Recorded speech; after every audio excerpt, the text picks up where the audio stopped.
Sir शुरू किया जाए। Okay madam. ठीक है sir, thank you. Good morning sir. Good morning, good morning, good morning everyone. Good morning sir. Good morning. कहना आप बंद करो, आप सब क्लास चलेंगे, ठीक है? हो गया। Kindly allow me to share my screen. आप सभी अपना अपना माइक ऑफ करें, अब क्लास स्टार्ट होने वाली है। नमस्कार, AECC 1 के सेंट्रलाइज लेक्चर सीरीज के 12वें व्याख्यान में आप सभी का पुनः स्वागत है। आज के हमारे रिसोर्स पर्सन, जैसा कि आप देख सकते हैं, डॉक्टर अमिताभ कुमार सर हमारे साथ जुड़ चुके हैं। आपका बहुत बहुत स्वागत है सर। साथ ही आपका बहुत बहुत आभार और धन्यवाद कि आपने इस व्याख्यान के लिए हमारे आग्रह को स्वीकार किया। इसके लिए बहुत बहुत पुनः धन्यवाद सर। मैं आप सभी को बता देना चाहूंगी कि सर प्रोफेसर हैं department of history Lalit Narayan Mithila university में, और बहुत ही एक्टिव टीचर हैं। छात्रों छात्राओं के लिए हमेशा समर्पित रहते हैं, और बहुत शॉर्ट नोटिस पे मैंने सर को इस व्याख्यान के लिए आमंत्रित किया और सर ने इस अनुरोध को स्वीकार किया सहर्ष। इसके लिए बहुत बहुत धन्यवाद। सर की शिक्षा दीक्षा मैं बताना चाहूंगी कि दिल्ली यूनिवर्सिटी से हुई है। सर ने अपनी PhD की उपाधि PRSU से प्राप्त की है। सर के पास 20 वर्षों का टीचिंग एक्सपीरियंस है। साथ ही सर के पास दर्जन से ज्यादा रिसर्च पेपर्स और आर्टिकल पब्लिश्ड हैं। कई सारे एडिटेड बुक्स में सर के चैप्टर्स हैं। साथ ही साथ सर कई सारे एकेडमिक और एडमिनिस्ट्रेटिव कमेटियों के सदस्य भी हैं, जैसे member of examination board of history PRSU, member of board of studies of history department PRSU इत्यादि। अतः सर के पास बहुआयामी वर्क का एक्सपीरियंस है। आप सभी, मुझे निश्चित ही ये उम्मीद है कि आप इस व्याख्यान से बहुत लाभान्वित होंगे। आप सभी छात्र छात्राओं को इस व्याख्यान के लिए बहुत बहुत शुभकामनाएं। साथ ही मैं अंत में ज्यादा समय ना लेते हुए सर से अपने व्याख्यान शुरू करने के लिए आग्रह करती हूँ। धन्यवाद। थैंक यू मैडम, आपने जो इंट्रोडक्शन दिया, हालांकि मैं उसके लायक नहीं हूँ, फिर भी मैं कोशिश करूँगा कि इन बच्चों को कुछ अपनी तरफ से इस टॉपिक के बारे में बता सकूं। और मैम आपसे रिक्वेस्ट है कि मुझे स्क्रीन शेयर करने की अनुमति दीजिए। जी जी सर, आप शेयर कर सकते हैं। ओके मैम, तो शैल आई स्टार्ट? मैं शुरू करूं क्लास स्टूडेंट्स? सर। जी sir. Yes sir. Good morning sir. आप सभी क्लास के दौरान अपना अपना माइक म्यूट करेंगे, और जो भी क्वेश्चन हो क्लास के रिगार्डिंग आप क्लास के अंत में पूछेंगे, ना कि बीच में बार बार डिस्टर्ब करके। सो स्टूडेंट्स, आज हम लोग बात करेंगे जो स्वच्छ भारत अभियान के तहत एक बहुत ही इम्पोर्टेंट टॉपिक है, वो है हमारा प्लास्टिक पॉल्यूशन, या जिसको हम लोग प्लास्टिक प्रदूषण के नाम से जानते हैं। प्लास्टिक, सर थोड़ा जोर से बोलिएगा। हाँ, प्लास्टिक एक ऐसा चीज़ है, एक ऐसा पॉलीमर है। प्लास्टिक के बारे में का इतिहास बहुत पुराना नहीं है। प्लास्टिक के बारे में अगर उसके इतिहास की हम बात करें तो प्लास्टिक का इतिहास लगभग 100 साल पुराना, या बहुत से बहुत अगर हम जाएं तो 150 साल, उससे ज़्यादा पुराना नहीं देखा जाता है। लेकिन आज स्थिति ये है कि प्लास्टिक हमारे जीवन का एक अभिन्न अंग बन गया है। हम अपने लाइफ को, we can not imagine our life without plastics. आप कहीं भी चले जाइए, आप एक पेन से काम करते हैं, वहाँ भी प्लास्टिक का यूज़ होता है। आप खाना खाते हैं, पार्टियों में जाते हैं, वहाँ जो प्लेट्स यूज़ करते हैं, जो डिस्पोजेबल ग्लास आप यूज़ करते हैं, बाजार में आप सामान लेने जाते हैं, उन सभी चीज़ों में आप देखते हैं हर जगह आपको चारों ओर प्लास्टिक ही प्लास्टिक नज़र आता है। यानी हम कह सकते हैं कि हम प्लास्टिक के समुद्र में रह रहे हैं। मैंने सिर्फ 100 साल के अंदर में प्लास्टिक आपके जीवन पर, आपके ऊपर, हमारे ऊपर इतना हावी हो चुका है कि आज ये प्लास्टिक हमारे लिए सुविधा के साथ साथ समस्या भी बनता जा रहा है। प्लास्टिक का जो प्रयोग है वो पिछले 15 सालों में, या कहें 20 सालों में बहुत तेजी से बढ़ा है। लेकिन जिस तेजी से ये प्लास्टिक का प्रयोग बढ़ा है, उसी तेजी से हम देखते हैं प्लास्टिक से उत्पन्न होने वाली समस्याएं भी काफ़ी बढ़ी हैं। आज विज्ञान के क्षेत्र में हम प्रगति कर रहे हैं। आप मेडिकल साइंस में चले जाइए, आप रोड पर चलते हैं, हर जगह हम देखते हैं कि प्लास्टिक से बने उपकरण का थर्मल यूज हो रहा है। यूज करना बुरी बात नहीं है, क्योंकि यूज करने से हमारा जीवन आसान हो रहा है, लेकिन हम उस प्लास्टिक को यूज करने के बाद उसको किस तरह से ट्रीट करते हैं, किस तरह से हम उसे छोड़ देते हैं, वो हमारे लिए समस्या का कारण बनता जा रहा है। और वो समस्या इतनी गंभीर होते जा रही है कि ये न केवल हमारे स्थानीय इकोसिस्टम को प्रभावित कर रहा है, बल्कि स्थानीय के साथ साथ देश की इकोसिस्टम को, देश के इकोसिस्टम के साथ साथ विश्व के इकोसिस्टम को भी प्रभावित कर रहा है। और नतीजा ये हो रहा है कि जो पूरा पारिस्थितिक तंत्र है वो प्लास्टिक की चपेट में आ गया है, जिसके कारण बहुत सारे जीव मारे जा चुके हैं या विलुप्त होने की कगार पर पहुंच गए हैं। और अगर ऐसा हुआ, अगर इस पर रोक नहीं लगाई गई, तो एक समय ऐसा आएगा कि हमारे पारिस्थितिक तंत्र से बहुत महत्वपूर्ण स्पीशीज, जंतुओं के, पौधों के, वो समाप्त हो जाएंगे और ऐसे जीव जंतु समाप्त हो जाएंगे जिन पर कि हमारा जीवन चक्र आश्रित है। ऐसा नहीं है कि प्लास्टिक के लिए मनुष्य ही जिम्मेदार है, क्योंकि मनुष्य अपनी आवश्यकताओं की पूर्ति के लिए प्लास्टिक का प्रयोग कर रहा है, लेकिन साथ साथ यह भूल जाता है कि अगर हम प्लास्टिक को प्रयोग करने के बाद अगर उसका सही से डिस्पोजल अगर हम नहीं करते हैं, तो वो हमारे लिए, हमारे स्वास्थ्य के लिए खतरा बनता जा रहा है। प्लास्टिक के साथ एक सबसे बहुत जो डेवलपमेंट प्रॉब्लम ये है कि it is not mean for sustainable development, यानी सतत विकास में प्लास्टिक बहुत सहायक नहीं है। क्यों नहीं है और कैसे ये हमारे जीवन को प्रभावित करता है, ये सारी बातें हम लोग आज के लेक्चर में देखेंगे। तो ये लेक्चर हमारा मुख्य रूप से 3-4 भागों में बटा है। सबसे पहले हम देखेंगे कि प्लास्टिक का इतिहास कहाँ से शुरू हुआ, किस तरह से प्लास्टिक तेजी से उसका प्रयोग बढ़ा, उस प्लास्टिक के प्रयोग बढ़ने से क्या क्या समस्याएं उत्पन्न हुई, ये समस्याएं वैश्विक स्तर पर किस प्रकार की हैं, भारत को किस प्रकार से प्रभावित कर रही हैं, और साथ ही साथ भारत के साथ साथ भारत में रहने वाले हम जो लोग हैं हमें कैसे प्रभावित कर रही है। प्लास्टिक का प्रयोग करना बुरी बात नहीं है, लेकिन प्लास्टिक के प्रयोग के साथ साथ उसका सही तरह से डिस्पोजल, ये एक बहुत बड़ी समस्या है। तो लेक्चर के अंत में हम कुछ सुझाव भी प्रस्तुत करेंगे या कुछ उपाय बताने का प्रयास करेंगे, जिसका अगर हम पालन करें तो न केवल हमारा अपना स्वास्थ्य ठीक होगा, बल्कि स्वस्थ भारत अभियान या स्वच्छ भारत अभियान का जो प्रयास मोदी सरकार के द्वारा, हमारे प्रधानमंत्री के द्वारा किया जा रहा है, उस दिशा में हम एक सार्थक कदम उठा पाएंगे, ऐसा हम आशा करते हैं। शायद आपको इससे कुछ आपको लाभ मिल सके। अब देखिए, जैसा कि हमने कहा, प्लास्टिक का इतिहास 1907 में जब बेकेलाइट का आविष्कार हुआ, उसके बाद से हम देखते हैं कि एक सिंथेटिक यानी मैन मेड आइटम के रूप में ये हमारी दुनिया में प्रवेश करता है।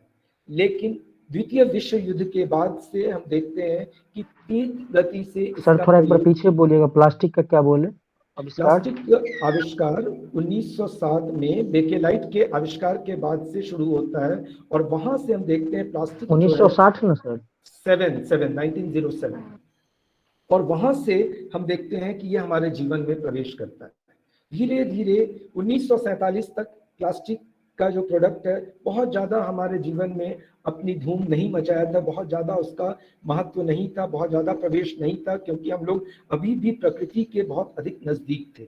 लेकिन जैसे जैसे सेकेंड वर्ल्ड वॉर के बाद से विज्ञान तीव्र गति से आगे बढ़ता है और चहुँ दिशा में वो प्रगति करता है, वैसे वैसे हम देखते हैं कि प्लास्टिक हमारे जीवन के प्रत्येक क्षेत्र में प्रवेश करने लगता है, चाहे वो अंतरिक्ष हो, चाहे वो यातायात के साधन हो जैसे कार है, जेट्स हैं। उसके बाद हम सड़क पर चलते हैं, हेलमेट का प्रयोग करते हैं। मेडिसिन के क्षेत्र में हम देखते हैं इंक्यूबेटर्स का प्रयोग किया जाता है। उन सभी चीज़ों में प्लास्टिक का प्रयोग होने लगा है।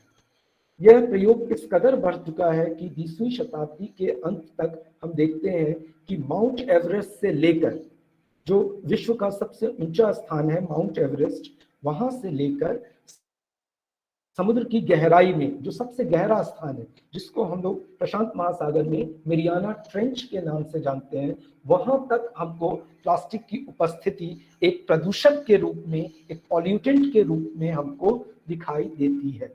ये क्यों हुआ, कैसे हुआ, इसके बारे में हम आपसे बात करेंगे, लेकिन अभी जो वस्तु स्थिति है उसके बारे में हम आपसे बात करते हैं। अब देखिए, जो प्लास्टिक का प्रदूषण है, प्लास्टिक का प्रदूषण एशिया में, अफ्रीकी देशों में बहुत ज्यादा दिखाई देता है और बहुत स्पष्ट रूप से सामने दिखाई देता है, उसका प्रभाव भी हमें बहुत अधिक दिखाई देता है। क्यों? क्योंकि वहां पर जो कूड़ा करकट को कलेक्ट करने की व्यवस्था है, यानी जो आपका वेस्ट है, वेस्ट डिस्पोजल की जो व्यवस्था है वो बहुत ज्यादा विकसित नहीं है। धन के अभाव में, शिक्षा के अभाव में, जागरूकता के अभाव में, लोगों के सहयोग के अभाव में ये व्यवस्था बहुत विकसित नहीं है। लेकिन जो विकसित देश है वहां भी हम देखते हैं कि जो प्लास्टिक है, प्लास्टिक को जिस तरह से हम ट्रीट करते हैं, यूज करते समय तो हम उसको भगवान मानते हैं, लेकिन यूज करने के बाद जिस तरह से प्लास्टिक को डिस्पोज करते हैं, उससे उसका रिसाइकिल करना बहुत मुश्किल हो जाता है। अब देखिए प्लास्टिक प्रदूषण क्या होता है, या प्रदूषण को अगर हम डिफाइन करें तो क्या होता है, तो प्रदूषण का मतलब होता है ऐसा परिवर्तन, ऐसा अनचाहा परिवर्तन जिससे हमारी जीवन की गुणवत्ता प्रभावित होती है। हम प्लास्टिक का प्रयोग क्यों कर रहे थे? अपने लाइफस्टाइल को बेटर बनाने के लिए। लेकिन वही प्लास्टिक अब क्या कर रहा है, वो हमारे लाइफस्टाइल को बेटर बनाने की बजाय वो हमारे जीवन में ऐसी समस्याएं उत्पन्न कर रहा है जिन समस्याओं के कारण हमारे जीवन की गुणवत्ता निरंतर गिरती जा रही है।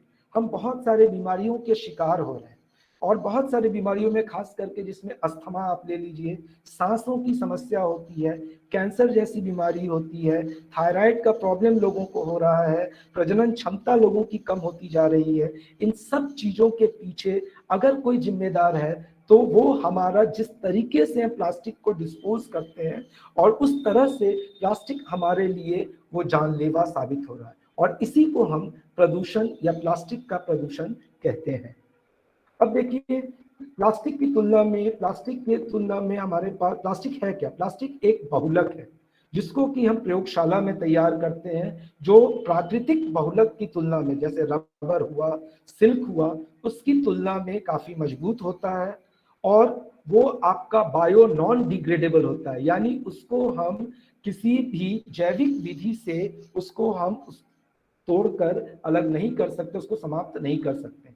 जबकि जो नेचुरल पॉलीमर्स हैं, जैसे रबर हो गया, सिल्क हो गया, वो कभी भी पर्यावरण का प्रदूषण नहीं करता है, क्योंकि जैसे ही हम उसका उपयोग करते हैं, उपयोग करने के बाद अगर उसको मिट्टी के अंदर हम डिस्पोज कर दें या कहीं भी छोड़ दें, तो वो स्वतः धीरे धीरे क्रमिक रूप से उसका जो डिसइंटीग्रेशन है वो होता है, और वो फिर से पर्यावरण में उसके सारे तत्व वापस मिल जाते हैं। लेकिन प्लास्टिक जो पेट्रोलियम से आता है, हाइड्रोकार्बन से आता है, वो और उसको जिस तरीके से बनाया जाता है, उसमें जो एडिटिव्स मिलाए जाते हैं, उसके कारण ये बायो नॉन डिग्रेडेबल होता है। और बायो नॉन डिग्रेडेबल होने के कारण, यानी जैविक विधि जिससे उसका अपघटन नहीं हो सकता है, जैविक अपघटक नहीं होने के कारण हम देखते हैं कि वो पर्यावरण में सालों साल, हजारों साल, लाखों साल वो वैसे का वैसे ही रहता है, जिसके कारण वो हमारे लिए समस्या उत्पन्न करता है। कैसे समस्या उत्पन्न करता है वो हम आगे देखेंगे। अब आप देखिए यहाँ पर हम भारत की बात करें तो क्यों हमारे लिए प्लास्टिक जो है एक ज्वलंत समस्या के रूप में आ रहा है, वो आप देखिए। एक डाटा हमने आपके सामने रखा है। पहला डाटा हमारा है, ये सेंट्रल पोल्यूशन कंट्रोल बोर्ड के द्वारा जारी किया गया है, जिसमें आप देखिए कि पिछले 20 सालों में, यानी 1996 से लेकर आप देखिए 2017 में हम आते हैं, तो इस 20 साल के अंतर्गत कितनी तेजी से और कितनी बड़ी संख्या में हमने प्लास्टिक का कंजम्पशन शुरू किया है, प्लास्टिक का हमने उपयोग शुरू किया है। तो ये एक है कि कितनी तेजी से प्लास्टिक का उपयोग बढ़ता जा रहा है, और दूसरी तरफ हमने आपको एक डाटा दिया है, हमारा सोर्स वही है CPCB, जो हमें बता रहा है कि हमारे देश के अंतर्गत वो 5 राज्य कौन से हैं जहां बहुत अधिक प्लास्टिक का उपयोग हो रहा है। इसका मतलब क्या है? जिन राज्यों में प्लास्टिक का उपयोग बहुत ज्यादा हो रहा है, प्लास्टिक से उत्पन्न होने वाली समस्याओं में उन राज्यों का योगदान भी उसी अनुपात में बढ़ता जा रहा है। अब आप देखिए कि प्लास्टिक का जो प्रॉब्लम है वो किस चीज को लेकर होता है, कि प्लास्टिक का सबसे बड़ा उपयोग ये होता है कि जो समस्या उत्पन्न हो रही है वो ये कि हम लोग कई तरह के प्लास्टिक का उपयोग करते हैं। उन सारे प्लास्टिक के उपयोग करने से कोई दिक्कत नहीं है, लेकिन जिस तरीके से हम उसको डिस्पोज करते हैं वो तरीका हमारे लिए समस्या बनता जा रहा है। कैसे समस्या बन रहा है? जैसे हम कोई चिप्स खा रहे हैं, चिप्स खाते हुए गाड़ी में जा रहे हैं और चिप्स खाने के बाद जब वो पैकेट खत्म हो जाता है तो उस पैकेट को कचरे के डब्बे में डालने की बजाय हम क्या करते हैं, बस की खिड़की से, कार की खिड़की से हम उसे बाहर फेंक देते हैं। और जैसे ही उसको हम बाहर फेंकते हैं वो हवा के साथ उड़कर चला जाता है और फिर वो हमारे नियंत्रण में नहीं रहता है। उसको हम कहीं से कलेक्ट भी नहीं कर सकते हैं और उसको रिसाइकल करने की बात तो आप भूल ही जाए।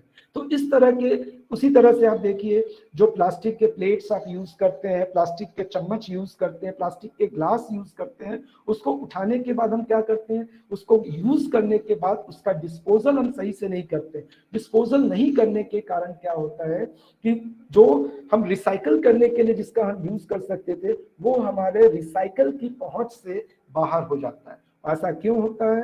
क्योंकि कुछ हमारे अंदर जागरूकता का अभाव होता है, कुछ हमारा जो सिस्टम है वेस्ट डिस्पोजल का वो ठीक से निरंतर रूप से काम नहीं करता है, यानी वेस्ट कलेक्शन का जो मैकेनिज्म है वो ठीक से काम नहीं करता है। और जिसके चलते हम क्या देखते हैं कि ये प्लास्टिक के बैग, हम बाजार जाते हैं, प्लास्टिक के झिल्ली में हम सामान ले लेते हैं, सामान लेने के बाद जब उस सामान का हम यूज कर लेते हैं उसके बाद उस झिल्ली को वैसे ही हम रोड पर फेंक देते हैं। रोड पर फेंकने के बाद क्या होता है, हवा चलती है, धूप पड़ता है, वो वहां से उड़कर कभी तालाब में चला जाता है, नाली में चला जाता है, उसको कलेक्ट करने वाला कोई नहीं है। लेकिन यही प्लास्टिक जब नाला नदी में चला गया, तालाब में चला गया, या फिर आपको ऐसे जगह चला गया जहां पर वो धीरे धीरे जमा होना शुरू होता है। तो नॉर्मली अगर वो बायोडिग्रेडेबल होता तो क्या होता, वो उसके साथ सर के गल के उसका अस्तित्व समाप्त हो जाता है।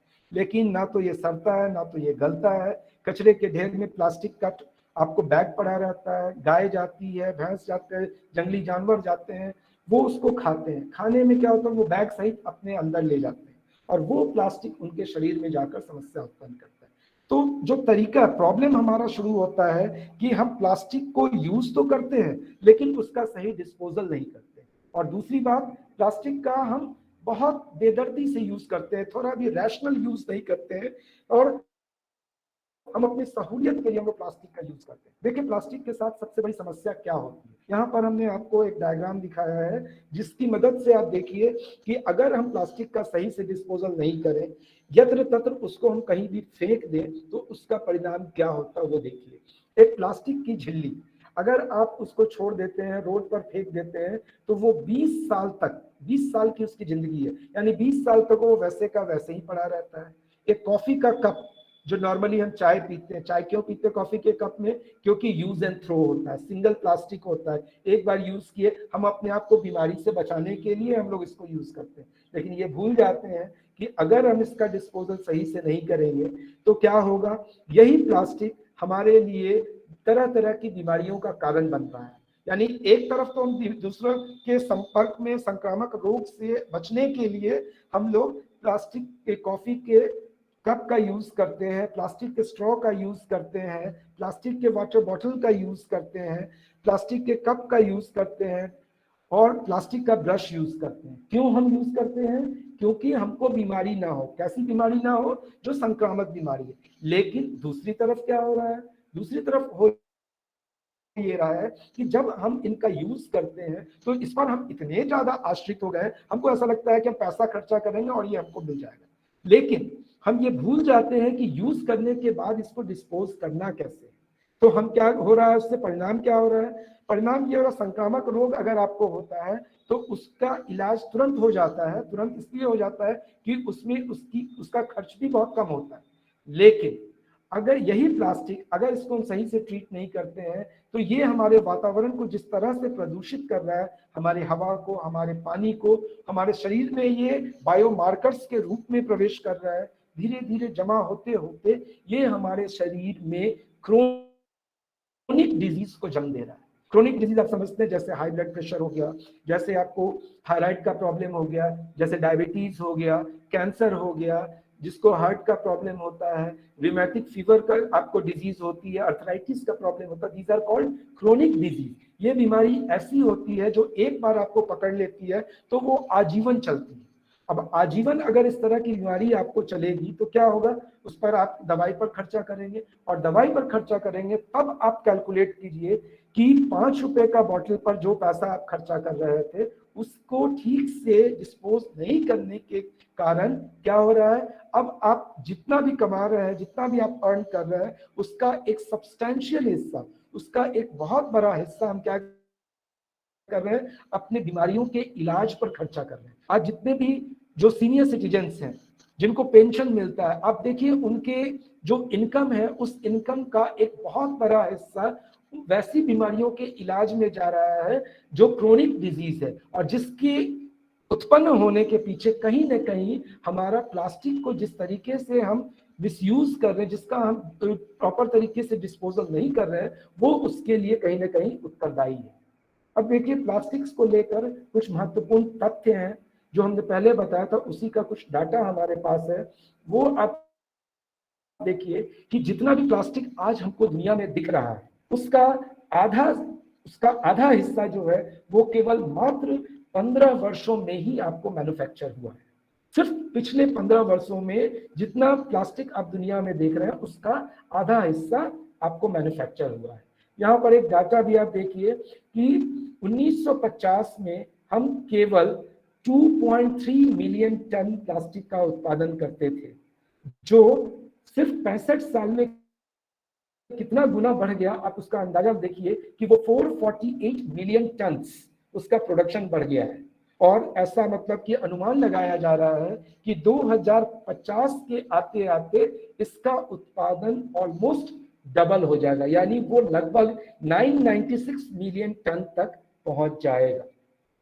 तो इस तरह से हम देखते हैं कि प्लास्टिक के साथ साथ का उत्पादन तो है ही, और उसमें जो हम एडिटिव मिलाते हैं, एडिटिव हुआ मतलब ऐसे तत्व जो प्लास्टिक को मजबूत बनाता है, उसको फ्लेक्सिबल बनाता है, उसको ड्यूरेबल बनाता है। नतीजा क्या होता है कि वो इतना ड्यूरेबल हो जाता है कि जब हम उसको डिस्पोज करने जाते हैं तो वो बहुत आसानी से आपका डिस्पोज नहीं होता है। ये देखिए ये डायग्राम है जिसमें कुछ कॉमन प्लास्टिक्स की बात की जाती है, जैसे यहाँ पर पॉलीकार्बन है।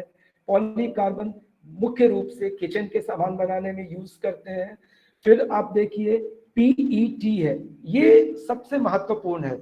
जो प्लास्टिक हमारे और चारों ओर बहुतायत में दिखता है, जो जिसको कि हम विलन भी कह सकते हैं, जो हमारे लिए बहुत कन्वीनियंट भी है, बहुत हमें सुविधा प्रदान करता है, उस मामले में ये प्लास्टिक बहुत इंपॉर्टेंट है। लेकिन सबसे बड़ा विलेन, सबसे बड़ा कल्प्रिट भी पीईटी ही माना जाता है। ये बहुत आसानी से रिसाइकल होता है, लेकिन इसको हम आसानी से रिसाइकल नहीं होने देते। क्यों? क्योंकि हमारे अंदर जागरूकता का अभाव है, हमारे अंदर वो डिसिप्लिन नहीं है कि हम इस प्लास्टिक का डिस्पोजल सही से करें। ठीक है, फिर देखिए फिनॉल फॉर्मल्डिहाइड है जो नॉन स्टिक वेयर बनाने में यूज होता है। पीपी हम देखिए, ये पीईटी के बाद सबसे ज्यादा हम यूज करते हैं, चिप्स के पैकेट में इसका यूज किया जाता है। पॉलिएस्टर रेसिन आप देखिए जो खास करके फाइबर के बोट्स बनाने में यूज किया जाता है। आजकल गाड़ियों का जो बम्पर होता है उसमें इसका प्रयोग किया जाता है। इपॉक्सी रेसिन देखिए, ये खास करके आपको इलेक्ट्रिक स्विच बनाने में इसका यूज किया जाता है। तो इस तरह से हम देखते हैं। पॉलीएमाइड नायलॉन को देखिए, नायलॉन के कपड़े हम लोग यूज करते हैं। तो ये सारी की सारी चीजों में दो चीजें काफी हैं कि दे आर ड्यूरेबल। ड्यूरेबल का मतलब कि वो लंबे समय तक आपके साथ रहने वाले हैं, and they are bio non degradable, यानी उसको हम बहुत आसानी से उसका अपघटन नहीं किया जा सकता है। और जब अपघटन नहीं होगा उसकी, तो उसका डिस्पोजल में समस्या आएगी, और वो डिस्पोजल जो है वो हमारे लिए कई सारे प्रॉब्लम्स क्रिएट करता है। तो जितने हमने प्लास्टिक के टाइप्स बताए उसमें जो सबसे बड़ा विलेन है जिसकी हम बात कर रहे थे, उसमें single use plastics. Single use plastic का मतलब, इसको अगर हम दूसरे शब्दों में कहें या आपको समझाने के लिए अगर हम कहें तो this is called use and throw. Use and throw. आप देखिए आप में से बहुत सारे लोग चाट खाने के लिए जाते हैं, बहुत सारे लोग फास्ट फूड खाने के लिए जाते हैं, तो जहां वहां पर जो आप चम्मच यूज करते हैं, जो फोर्क आप यूज करते हैं, जो प्लेट आप यूज करते हैं, जो चीजें आप वहां यूज करते हैं जिसमें आप खाना खाते हैं, वो सारे they are called single use plastics. तो single use plastic, use and throw plastic जो है उसका डिस्पोजल सही से नहीं होता है और वही हमारे लिए समस्या का कारण बनता जा रहा है। इसमें देखिए पीईटी में कौन कौन सी चीजें आती हैं, वाटर बॉटल्स आता है, डिस्पेंसिंग कंटेनर आता है जिसमें हम सामानों को रखते हैं, बिस्किट का ट्रे आता है, फिर देखिए HDPE शैम्पू के बॉटल्स, दूध के बॉटल्स, फ्रीजर बैग, आप देखिए आइसक्रीम के कंटेनर्स हो गए, लो डेंसिटी पॉलिथीन, ये खास करके आप देखिए जैसे जो झिल्ली बाजार में मिलती है जिसमें हम सब्जी लेकर आते हैं, कोई आपको जिसमें तेल को पैक किया जाता है, खाने के आइटम्स को पैक किया जाता है, तो इस तरह के जो प्लास्टिक्स हैं ये प्लास्टिक सिंगल यूज प्लास्टिक के रूप में जाने जाते हैं। और ये सिंगल यूज प्लास्टिक्स, इसके कुछ फोटोज जो आप जानते हैं जिसके बारे में हमको बहुत ज्यादा बताना नहीं है, ये देखिए ये सारे प्लास्टिक्स हैं, ये सारा यूज करना, और चारों तरफ इसका समुद्र हमको दिखाई देता है। समुद्र क्यों दिखाई देता है?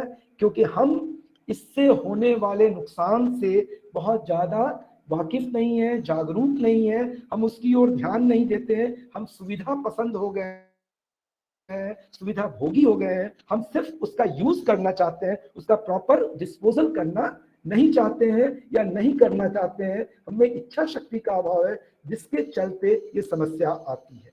फिर देखिए प्लास्टिक और दूसरे चीजों में एक बहुत बड़ा अंतर क्या है और क्यों प्लास्टिक हमारे लिए समस्या बनती जा रही है और उसको हम रिसाइकिल नहीं कर पाते हैं या रिसाइकिल करने पर भी हमको बहुत ज्यादा फायदा नहीं होता है। वो आप देखिए, चाहे वो ग्लास हो, पेपर हो, आयरन हो या अल्युमिनियम हो, इन सारे चीजों की तुलना में जो प्लास्टिक की चीजें होती हैं उनका रिकवरी रेट बहुत कम होता है, यानी उसको हम रिसाइकिल करने पर हमको बहुत ज्यादा जो आउटपुट है वो नहीं मिलता है। उसका कारण क्या है? उसका कारण ये है कि प्लास्टिक का मेल्टिंग पॉइंट बहुत कम होता है, यानी थोड़ा सा हम गर्म करते हैं वो पूरा का पूरा पिघल जाता है, और अधिक गर्म करते हैं तो वो भाप बनकर उड़ जाता है। तो इसीलिए उसका रिकवरी रेट बहुत कम होता है, और रिकवरी रेट कम होने के कारण क्या देखते हैं कि ये हमारे लिए समस्या उत्पन्न करती है। फिर दूसरी तरफ हम क्या देखते हैं कि प्लास्टिक का जो रिसाइकलिंग है वो सरकार की नीतियों पर निर्भर करता है। सरकार कितना प्लास्टिक को रिसाइकिल करना चाहती है, किस तरह से उसको नियंत्रित करती है, उसके लिए पूरा इंफ्रास्ट्रक्चर किस प्रकार से विकसित करती है। क्योंकि देखिए, अगर आप प्लास्टिक को सही से डिस्पोज करते हैं लेकिन उसका कलेक्शन ठीक से नहीं हो, कलेक्शन ठीक होने के बाद उसका ठीक से डिस्पोजल नहीं हो, उसको सही जगह उसको नहीं पहुंचाया जाए, तो वो हमारे लिए समस्या बनी रहती है। और इसके लिए प्रयास जो है वो सरकार के स्तर पर, यानी अगर प्लास्टिक का सही डिस्पोजल होना है तो व्यक्तिगत स्तर पर, सामूहिक स्तर पर और सरकार के स्तर पर और वैश्विक स्तर पर, चारों स्तर पर जब प्रयास होगा तो ही ये आपका ठीक से संभव हो पाएगा। ये देखिए, ये हमारे पास 5 ऑप्शंस हैं, लेकिन इसमें सबसे ज्यादा समस्या जो आती है वो हमको प्लास्टिक के बॉटल्स को लेकर आती है। अब देखिए कि प्लास्टिक हमारे लिए किस तरह से समस्या बनता जा रहा है, कैसे समस्या बनता जा रहा है।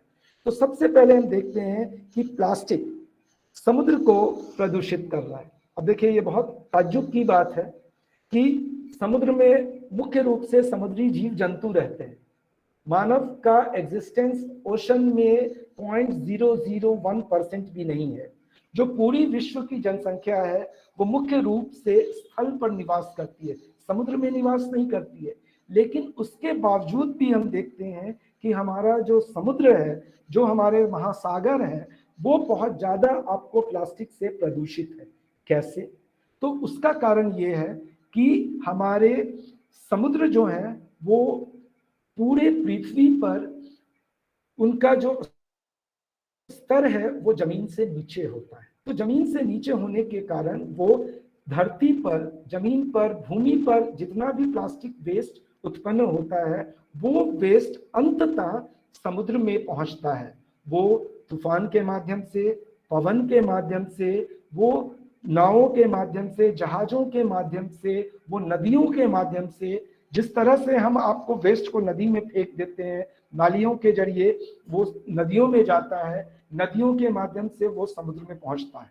तो इस तरह से हम देखते हैं कि समुद्र जो है it has become ultimate collection point for the plastics that we have thrown in our vicinity, हमने अपने आसपास जो प्लास्टिक को फेंका है, जो छोड़ा है, जिसको जिस तरह से हमने रखा है, उस तरीके से हम क्या देखते हैं कि वो प्लास्टिक अंततः कहाँ पहुंचता है? वो प्लास्टिक हमारा अंततः समुद्र में पहुंचता है।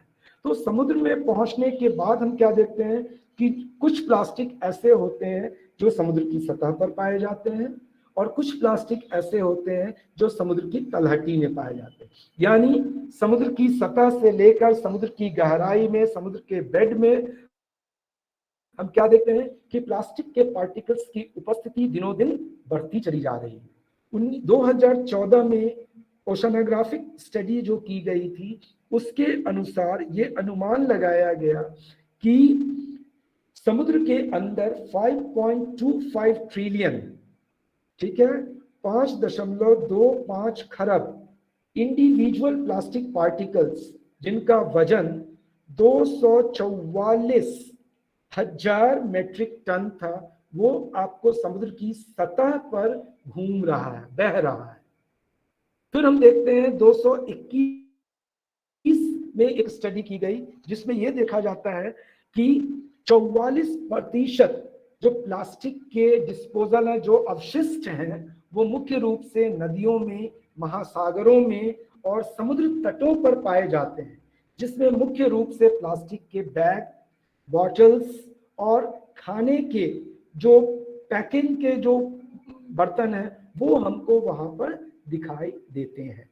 तो इस तरह से हम क्या देखते हैं कि पूरे विश्व में हमको 5 ऐसे क्षेत्र मिलते हैं जहां पर प्लास्टिक के अवशिष्ट, जो डेब्री है, जो कूड़ा करकट है, वो हमको देखने को मिलता है, जो हम आपको अगले डायग्राम में दिखा रहे हैं। ये देखिए आप, एक क्षेत्र हमारा है, ये उत्तर अमेरिका में प्रशांत महासागर का ये विषुवत रेखा हुआ।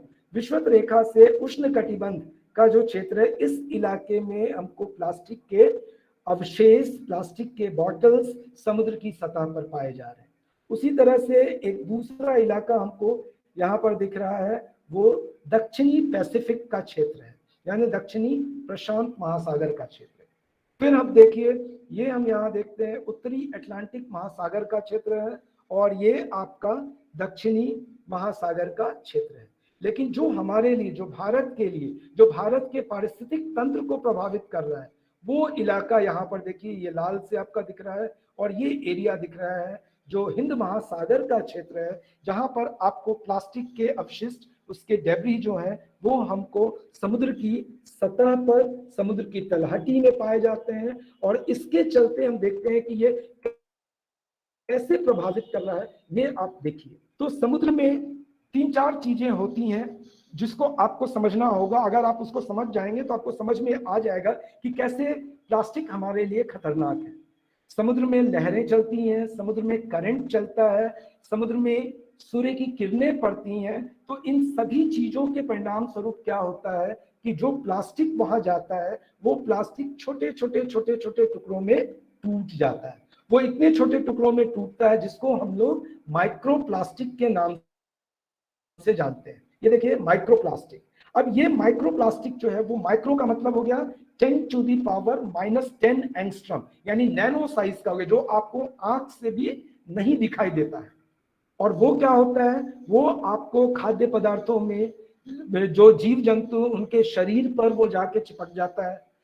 तो समुद्र में रहने वाले जो जू प्लैंक्टन्स हैं, छोटे छोटे जीव जंतु, जिनको मछलियां खाती हैं, जिनको समुद्री पक्षी खाते हैं, समुद्री जो टर्टल्स हैं, कछुए हैं, वो खाते हैं, उन सब को खाने से क्या होता है, वो तो अपना भोजन खा रहे हैं, लेकिन उस भोजन के साथ साथ हम क्या देखते हैं कि वो जो माइक्रोप्लास्टिक है, वो उनके पाचन तंत्र में प्रवेश कर जाता है। और पाचन तंत्र में प्रवेश करने के साथ साथ हम क्या देखते हैं कि माइक्रोप्लास्टिक जो है, वो उनके जो ऑर्गेनिक सिस्टम्स हैं, जो उनका संचरण तंत्र है, उस संचरण तंत्र में बाधा उत्पन्न करते हैं। यानी उनका जो सर्कुलेटरी सिस्टम है, जैसे हमारे यहाँ देखते हैं लोगों को हार्ट में, ब्रेन में कहीं ब्लॉकेज हो जाता है, तो उस तरह का ब्लॉकेज जो है वो उनके अंदर करते हैं। नतीजा क्या होता है, नतीजा ये होता है कि जैसे जैसे उनके अंदर माइक्रोप्लास्टिक की संख्या बढ़ती जाती है, वैसे वैसे उनके शरीर में उनका जो सिस्टम है वो काम करना धीरे धीरे बंद कर देता है,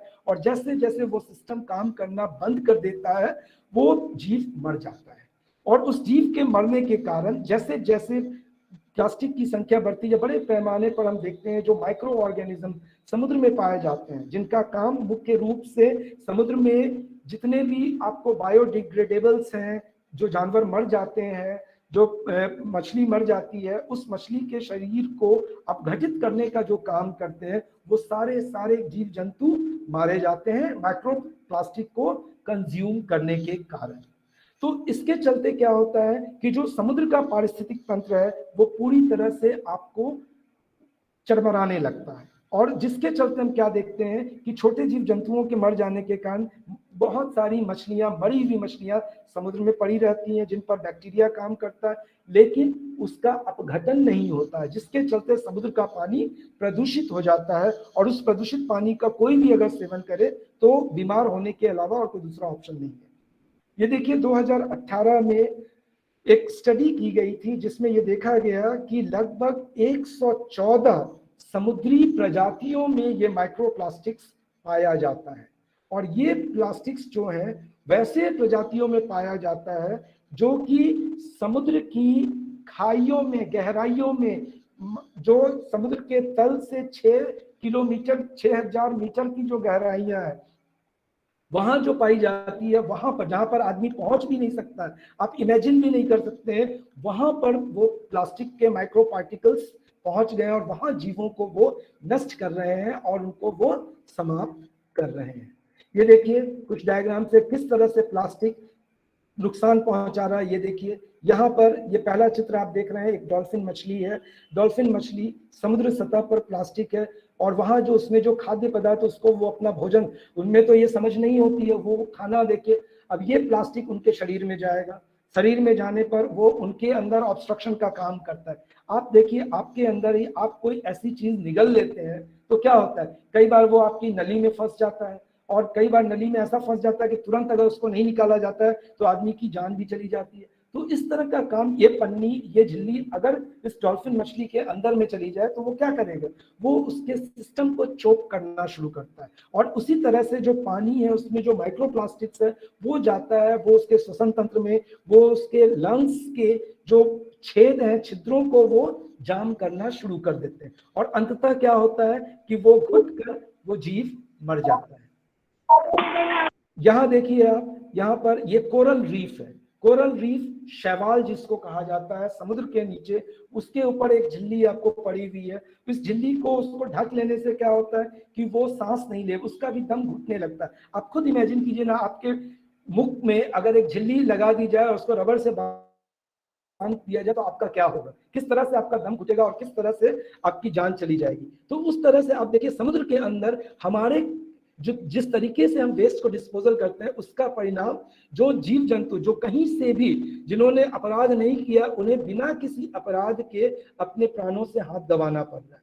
ये देखिए समुद्र की सतह पर ये प्लास्टिक इस तरह से समुद्र में हमको मिलते हैं, ये समुद्र की सतह पर आपको पाया जा रहा है। और दूसरे चित्र में आप देखिएगा कि ये समुद्र के तट पर इस तरह से प्लास्टिक का अंबार लगा हुआ है, और देखिए ये अंबार इस तरह का लगा हुआ है कि ये लोगों के बस की बात नहीं है, एक दो आदमी मिलकर इसको साफ नहीं कर सकता है, और अगर इसको छोड़ दिया जाए तो ये ऐसे ही आप देखेंगे हजारों सालों तक इस तरह से ये आपको यहाँ पर पड़ा रहेगा। अब देखिए तो समुद्र के साथ साथ ये तो समुद्र का एस्पेक्ट हुआ। अब ये देखिए प्लास्टिक जो है वो खास करके जो माइक्रोप्लास्टिक है ये जमीन पर किस तरह से प्रदूषण फैला रहा है, किस तरह से यहाँ रहने वाले पेड़ पौधों के लिए, पशुओं के लिए, मनुष्य के लिए ये आपके लिए एक बहुत चिंता का विषय बनता जा रहा है। बहुत सारे जो पौधों की प्रजातियां, बहुत सारे जंतुओं की प्रजातियां, यहाँ तक कि मनुष्य का अस्तित्व, ये भी हम देखते हैं कि आपको खतरे में हो गया अगर हम अभी सचेत नहीं हुए। तो जिस रफ्तार से प्लास्टिक का प्रयोग बढ़ता जा रहा है, नतीजा क्या होगा, अगले 15 सालों में, अगले 20 सालों में हम इस धरती पर कभी ये कल्पना भी नहीं कर पाएंगे कि यहाँ मानव नाम की कोई प्रजाति रहती थी, और इसका कल्प्रिट कौन है, हम मानव स्वयं है। शायद ही ये पहली प्रजाति होगी इस धरती पर जिसने खुद से अपना विनाश किया है। तो ये देखिए माइक्रोप्लास्टिक्स जो समुद्र से ज्यादा, ऐसा अनुमान लगाया गया है कि ये 23 गुना ज्यादा धरती पर ये हमारे पर्यावरण को नुकसान पहुंचा रहा है। खास करके आप देखिए जो माइक्रोप्लास्टिक्स हैं, जो 48 डिग्री टेम्परेचर हमारा हो जाता है, उस टेम्परेचर में वो छोटे छोटे टुकड़ों में टूट जाता है। छोटे छोटे टुकड़ों का मतलब है, ये देखिए लेस देन 0.1 माइक्रोमीटर। अगर इसको हम एक्सप्लेन करें, माइक्रोमीटर का मतलब हो गया 10 टू द पावर -6 मीटर, यानी 0.00001 मीटर। इतना छोटा पार्टिकल्स जिसको हम अपनी आंख से भी नहीं देख सकते हैं, ये हम हवा में मौजूद है, इतना हल्का होता है, हवा में मौजूद है, धूल कणों में मौजूद है। ये बर्फ पर इसकी लेयर पाई जाती है। जो पानी आप देखते हैं, जो पानी आपके घर में सप्लाई में आता है, उसमें ये पाया जाता है। और जब हम इस ऐसे पानी को पीते हैं, जब हम ऐसी हवा को सांस में लेते हैं, तो क्या होता है, पानी हमारे शरीर में जाता है, हमारी हर कोशिकाओं में पानी जाता है, और हर कोशिकाओं में ये जो नैनो पार्टिकल्स है वो जाकर जमा होता है, और धीरे धीरे वो क्या करता है, वो हमारे शरीर में जमा होता जाता है। एक एक कोशिका के अंदर में ये पार्टिकल्स जमा होकर उस कोशिका के फंक्शन को प्रभावित करते हैं, और जब ज्यादा उसकी संख्या बढ़ने लगती है तो उन कोशिकाओं का काम करना मुश्किल हो जाता है, वे कोशिकाएं काम करना बंद कर देती हैं, और इस तरह से कोशिकाओं की मृत्यु शुरू हो जाती है। जैसे ही कोशिकाओं की मृत्यु शुरू होती है, तो जो वे कोशिकाएं जब आपस में मिलकर जिस कोशिका तंत्र का निर्माण करती है, वो ठीक से काम करना बंद कर देता है। जब कोशिका तंत्र काम करना बंद कर देता है, तो हम क्या देखते हैं, जो उत्तक हैं वो उत्तक काम करना बंद कर देते हैं। उत्तकों से बने जो हमारे अंग हैं, वो अंग काम करना बंद कर देते हैं। और जब हमारे शरीर में एक अंग काम करना बंद करता है, तो हमारे जीवन की गुणवत्ता प्रभावित होती है। हम अपना जीवन दवाइयों पर आश्रित हो जाते हैं। फिर आपका जैसे एक अंग काम करना बंद किया, फिर धीरे धीरे दूसरा अंग काम करना बंद कर देता है, फिर धीरे धीरे तीसरा अंग, और इस तरह से हम देखते हैं कि हमारे शरीर में मल्टी ऑर्गन फेलियर होता है, और मल्टी ऑर्गन फेलियर के परिणाम स्वरूप व्यक्ति की मृत्यु हो जाती है। तो इस तरह से हम देखते हैं कि आदमी घुट घुट कर जीने के लिए आपको मजबूर है। क्यों? और वो भी अपनी नादानी की वजह से। कुछ अपनी नादानी, कुछ अपने में जागरूकता का अभाव, कुछ हमारे जो सरकारी तंत्र हैं उनका वेस्ट डिस्पोजल के क्रियान्वयन का जो तरीका है, ये सारी चीजें समेकित रूप से अंततः हमारे जीवन की गुणवत्ता को प्रभावित करती हैं। अब आप देखिए कि किस तरह से माइक्रोप्लास्टिक्स जो है वो खास करके आप देखिए, आपने कई बार देखा होगा कि गाय प्लास्टिक को निगल जाती है, और निगल जाने के बाद वो बिल्कुल बुरी तरह से उसका दम घुटने लगता है, उसकी जान चली जाती है। और जब गाय का पोस्टमार्टम किया जाता है तो उसके शरीर से केवल प्लास्टिक के थैले बाहर निकलते हैं, उसकी आंत ब्लॉक हो जाती है। और देखिए गाय को कितनी तकलीफ होती है, किस तरह से उसका वो गाय क्यों, जितने भी जीव जंतु, उनको तो ये दिमाग में, उनको भोजन चाहिए, भोजन चाहे वो झूठा हो कैसा भी हो, आप जिस तरीके से उसको डिस्पोज करते हैं उसको वो खाते हैं, और खाने के बाद उनका अंत आता है। तो इसी तरह से देखिए, अगर प्लास्टिक का यूज रहेगा, ये प्लास्टिक क्या करता है, तो खास करके जमीन में जो बैक्टीरिया हैं, उन बैक्टीरिया को भी वो पनपने में सहायक नहीं होता, उनको भी वो मारता, उनको भी वो प्रभावित करता है।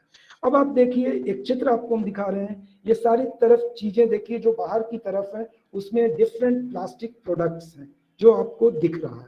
ये सारे प्लास्टिक प्रोडक्ट्स टूटते हैं विभिन्न मैकेनिज्म के जरिए, और जो सेंटर में आपको दिख रहा है, दीज आर माइक्रोप्लास्टिक्स। और ये फिर और छोटे छोटे टुकड़ों में, अंत नहीं होता है, छोटे छोटे टुकड़ों में टूटते जाते हैं, और धीरे धीरे हमारी आंखों से ओझल होकर अनजाने रूप में, अनचाहे रूप में, जिसको नहीं जानते हुए हमारे शरीर के अंदर ये आपको प्रवेश करता है। अब इसमें देखिए कि किस तरह से ये हमारे शरीर में, और खास करके जब हम अपने घर में यूज करते हैं, तो सारा का सारा प्लास्टिक उड़कर कहाँ जाता है, नाले में जाता है। और आप देखेंगे अभी बरसात का समय आने वाला है, आप शहर में देखिएगा, बारिश होगी, बारिश होने के बाद नॉर्मली होना क्या चाहिए, बारिश का पानी बह कर निकल जाए, लेकिन बारिश का पानी जाएगा कहाँ, नाले में। नाले में नहीं जाएगा, क्यों? क्योंकि नाला आपका जाम है। क्यों जाम है? क्योंकि उसमें प्लास्टिक के जो पॉलिथीन है वो पड़े हुए हैं, और वो प्लास्टिक जो है उस पूरे नाले को जाम किया हुआ, जिसके चलते जो पूरा कचरा है, जो सीवेज का पानी है, वो उसका डिस्पोजल नहीं होने के चलते वो पूरी तरह से शहर में फैल जाता है, और जिसके चलते हम देखते हैं कि बारिश के समय में बहुत सारे वाटर बॉर्न डिजीज हमको दिखाई देते हैं। अब आप देखिए, एक छोटा सा और एग्जांपल आपको बताते हैं। हमारे घर में सब कोई आपका ये वॉशिंग मशीन यूज करते हैं। वॉशिंग मशीन में हम लोग कपड़े धोते हैं, और कपड़े खास करके सिंथेटिक कपड़े जिनको कि हम उसमें धोते हैं, तो क्या होता है, जिस तेजी से मशीन में वो कपड़ा घूमता है, उस कपड़े में जो रेशे होते हैं, जो एक्रिलिक के बने होते हैं, जो नायलॉन के बने होते हैं, जो पॉलिएस्टर के बने होते हैं, हम जितनी बार कपड़ों को धोते हैं वो रेशे जो हैं वो पानी में जाते हैं। आप देखेंगे जब पानी आपका वॉशिंग मशीन से बाहर निकलता है तो उसमें आपको गुच्छे गुच्छे में वो कचरा आपको दिखाई देता है, और अल्टीमेटली वो कहाँ जाता है, वो आपके घर के नाले से सड़क की नाली में जाता है, और सड़क की नाली से शहर के नाले में जाता है, शहर के नाले से होता हुआ वो नदी में जाता है, और नदी से वो समुद्र में पहुंचता है। तो इस तरह से आप देखिए कि किस तरह से आपके द्वारा वॉशिंग मशीन के यूज से आप प्लास्टिक को अपने घर से समुद्र तक किस तरह से आप पहुंचाते हैं। तो ये आप देखिए, और इसके बाद आप देखिए कि इस प्लास्टिक का, माइक्रो प्लास्टिक का, मान लीजिए जो प्लास्टिक आप जमीन के अंदर डाल भी देते हैं, वो क्या करता है। देखिए, आपको जैसा कि पता है, जमीन में बहुत सारे माइक्रो ऑर्गेनिज्म रहते हैं, जिनका काम क्या है, जिनका काम है जमीन की उर्वरता को बनाए रखना, जमीन की गुणवत्ता को बनाए रखना, और जमीन की गुणवत्ता को बनाए रखने के लिए खास करके आप देखिए अर्थवर्म है, टर्माइट्स हैं, और जो दीमक है, ये सारी चीजें जमीन की गुणवत्ता को बनाए रखते हैं। जमीन के अंदर जो जीव जंतु जो मर जाते हैं, जिनको हम उसमें दफना देते हैं, उसको वो अपघटित करके फिर से उससे सारे मटेरियल्स को निकाल कर और रिसाइकलिंग में जो वो हेल्प करते हैं, उनका जीवन चक्र जो है वो माइक्रोप्लास्टिक से प्रभावित होता है। क्योंकि ये माइक्रोप्लास्टिक जैसे ही अर्थवर्म के अंदर में जाता है, अर्थवर्म के जीवन चक्र को वो प्रभावित करता है, अर्थवर्म मारे जा रहे हैं। आप देखेंगे, अगर आप सॉइल एनालिसिस कीजिएगा तो हम ये पाते हैं कि जो प्लास्टिक्स है, प्लास्टिक बेसिकली बनता किससे है, हाइड्रोकार्बन से। हाइड्रोकार्बन में होता है क्या, ऑर्गेनिक एसिड है। तो ये मिट्टी की अम्लीयता को बढ़ा रहे हैं, जो मिट्टी हमारी है उसकी अम्लीयता को बढ़ा रहे हैं, और मिट्टी की अम्लीयता का बढ़ने का मतलब क्या हुआ, उसकी उर्वरा शक्ति का समाप्त होना। उसकी उर्वरा शक्ति अगर खत्म हो जाएगी मिट्टी की, तो क्या होगा, हम कितना भी उसमें ये वो उपज नहीं देगी, वो उर्वर नहीं होगी, यानी अल्टीमेटली जो हमारे लिए खाद्यान्न के उत्पादन की समस्या उत्पन्न हो जाएगी। हम लाख टेक्नोलॉजी यूज कर लें, लेकिन अगर हमारी अगर हमारा जमीन अगर वो अंदर से आपको अगर वो अंदर से आपको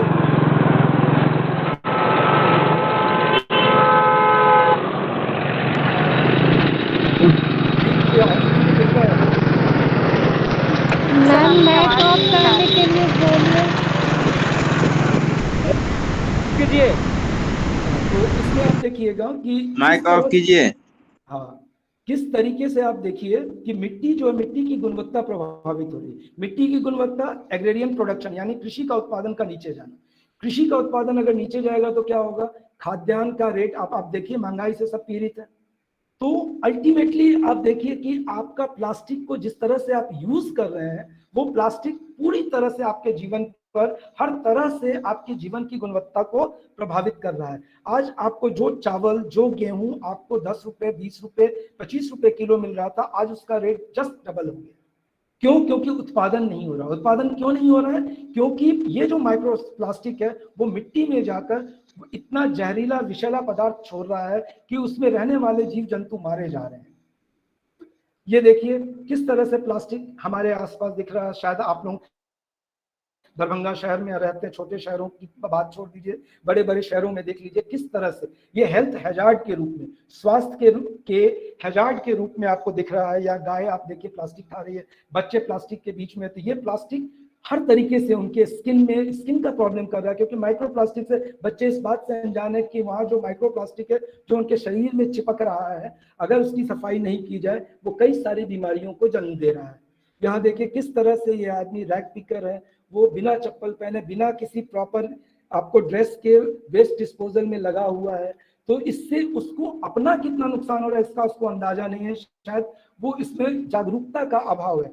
फिर आप बगल में देखिए, ये हमारे यहाँ आम देखा जाता है कि किस तरह से ये वेस्ट डिस्पोजल हो रहा है। अगर ये क्रम जारी रहा, इसको जल्दी ठीक ना किया गया, तो जैसा कि हमने आपको बताया कि वो दिन दूर नहीं कि यहाँ पर इस धरती पर से हमारा अस्तित्व समाप्त हो जाएगा। अब आप देखिए, जो माइक्रोप्लास्टिक है, हमने पानी में देख लिया, हमने जमीन पर देख लिया, हमारे शरीर में वो प्रवेश कर रहा है, लेकिन ये हवा में भी मौजूद है। और हवा में, और खास करके आप देखिएगा कि ये हमारे शरीर में भी बायोमैग्निफिकेशन के रूप में प्रेजेंट है। थोड़ी थोड़ी संख्या में डेली, नित्य प्रतिदिन ये हमारे अंदर आ रहा है।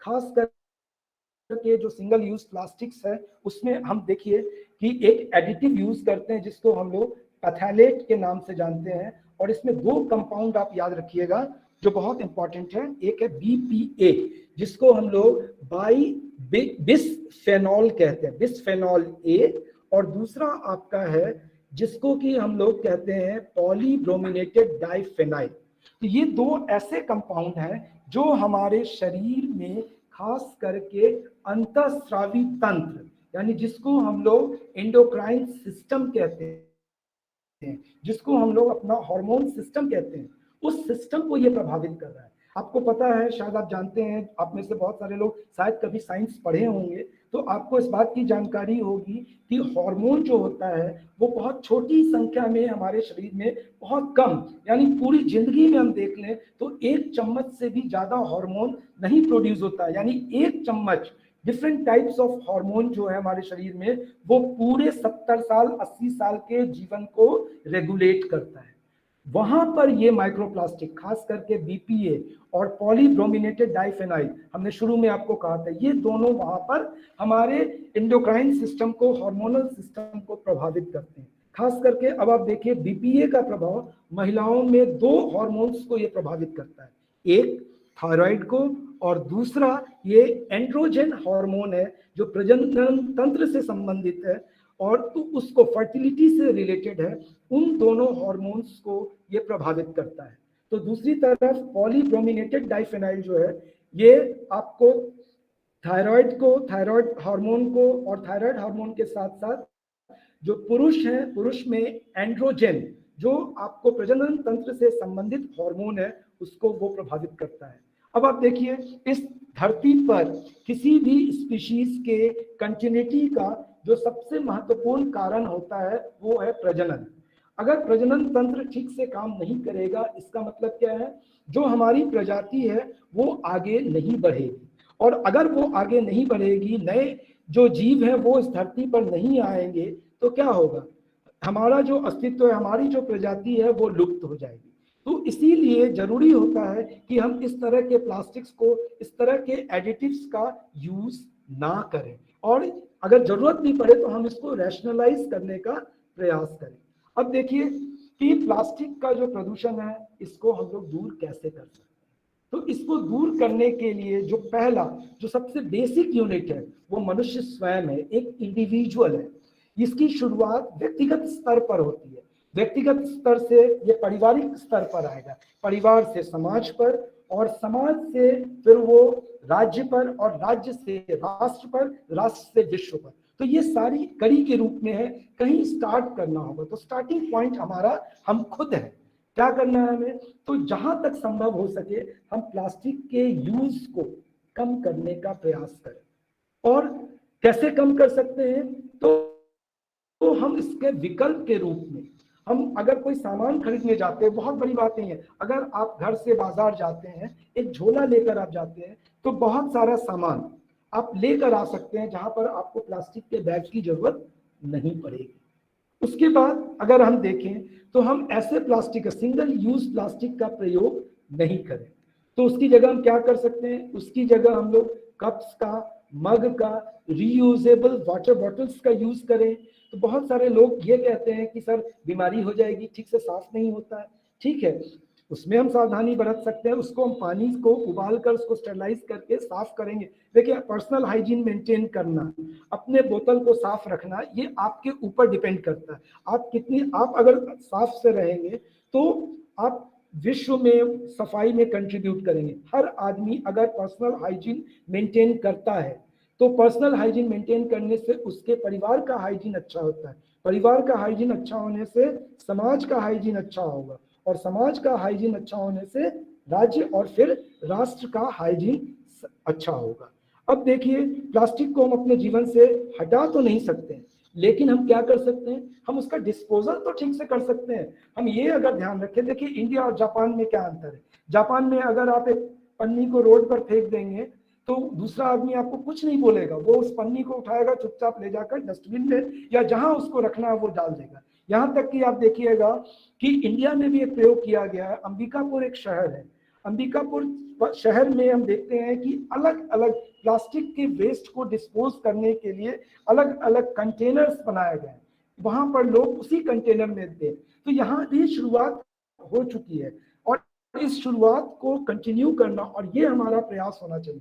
देखिए, एक छोटा सा प्रयास है आपके लिए, एक चित्र के माध्यम से मैं समझाने का प्रयास कि किस तरह से हम लोग सिंगल यूज प्लास्टिक को या किस तरह से प्लास्टिक के प्रयोग को समाप्त तो नहीं कर सकते हैं, लेकिन हम उसको कम कर सकते हैं, उसको सही से डिस्पोज कर दें। अगर हम रोड पर नहीं फेंके तो सही से अगर हम डिस्पोज करेंगे, उसका डिस्पोजल का मैकेनिज्म अच्छे से होगा, तो जो वेस्टेज, जो खुले में जो प्लास्टिक जा रहा है, जो वातावरण में जो प्लास्टिक जा रहा है जिसका हमारा कोई कंट्रोल नहीं, अगर मान लीजिए कि प्लास्टिक की पन्नियां उड़कर गंदे बेवकूफी की वजह से वो वहां पर यूज होगा, ठीक है। तो इस तरह से आप देखिए कि हम प्लास्टिक का अगर सही से डिस्पोजल करेंगे तो हम क्या करेंगे कि जो प्लास्टिक हमको यूज करने का, जो रिसाइकल करने की प्रक्रिया है, उसको हम बढ़ा सकते हैं। और रिसाइकल अगर हम कर लेते हैं तो क्या होगा कि हम नया प्लास्टिक नहीं बनाएंगे, लेकिन जो प्लास्टिक हमारे पास मौजूद है उसको हम लंबे समय तक यूज करेंगे, जिससे कि क्या होगा कि हमारे वातावरण को, जो पर्यावरण में प्रदूषण है, उसको रिकवर करने में हमको मदद मिलेगी। और अंत में आप देखिए, हम अपना लेक्चर एंड कर रहे हैं महात्मा गांधी के स्टेटमेंट से, the world has enough for everyone's need but not everyone's greed. यानी ये दुनिया में सभी की आवश्यकता के लिए पर्याप्त साधन उपलब्ध हैं, लेकिन लालच के सामने, ये जो लोगों की लालसा है, उसके लिए ये दुनिया भी छोटी पड़ जाती है। कहने का ये मतलब हुआ कि अगर लोग प्लास्टिक का उपयोग क्यों कर रहे हैं, कि ये एक इंडस्ट्री के रूप में है, ये लोगों को व्यवसाय दे रहा है। लोग ज्यादा से ज्यादा प्लास्टिक को बेचकर, सिंगल यूज प्लास्टिक को यूज करके पैसा कमाना चाहता है, पैसा कमाकर अमीर बनना चाहता है। नहीं, हमको कहीं ब्रेक लगाना पड़ेगा, क्योंकि ये सस्टेनेबल डेवलपमेंट नहीं है। और अगर सस्टेनेबल डेवलपमेंट नहीं है तो इसका जो सोशल कॉस्ट है उसकी भरपाई भी हम ही को करनी है। आज आप प्लास्टिक पैसा देकर खरीद रहे हैं, डिस्पोज ठीक से नहीं कर रहे हैं, नतीजा क्या हो रहा है, ये प्लास्टिक घूम कर आपके वातावरण में, आपकी सांसों में, आपके जड़ी भोजन में, आप जो जल ग्रहण कर रहे हैं, आपके शरीर में घुस रहा है, आपके शरीर में जानलेवा बीमारियों को जन्म दे रहा है। और जानलेवा बीमारियों का इलाज कितना मुश्किल होता है, ये शायद हमसे बेहतर आप लोगों को पता है और सभी लोगों को पता है। तो ये था आज का लेक्चर हमारा। आप सब स्टूडेंट में से किसी को अगर कोई इस क्लास के रिगार्डिंग क्वेश्चन हो तो आप सर से पूछ सकते हैं। मुझे लग रहा है सर कि इतने अच्छे से आपने बेहतरीन ढंग से समझाया और आपके पीपीटी भी इतना बढ़िया रिफ्लेक्ट कर रहे थे, हर चीज को आपने कनेक्ट करके और करंट इश्यूज से और प्रॉपर प्रूफ के साथ दिखाया कि सबको अच्छे से समझ में आया। तो इस बेहतरीन लेक्चर के लिए बहुत बहुत धन्यवाद सर। हम आपके बहुत आभारी हैं और आगे भी हमें आपकी आवश्यकता होगी। हम उम्मीद करते हैं कि आगे भी हमारा आग्रह आप जरूर स्वीकार करेंगे। Thank you sir. बहुत बहुत धन्यवाद। थैंक यू, क्लास कंटिन्यू रहेगा क्या madam? Thank you very thank much. You sir. Thank you sir. Thank you sir. Thank you hello ma'am PPT मिलेगा? मैडम, क्लास कंटिन्यू रहेगा क्या?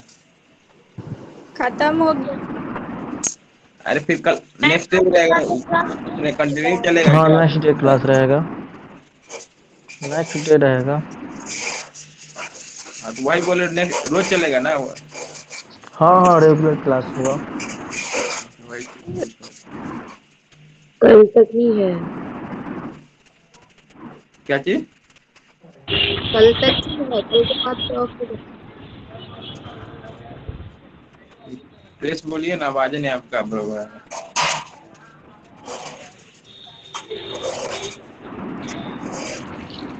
क्या बोल रहे थे?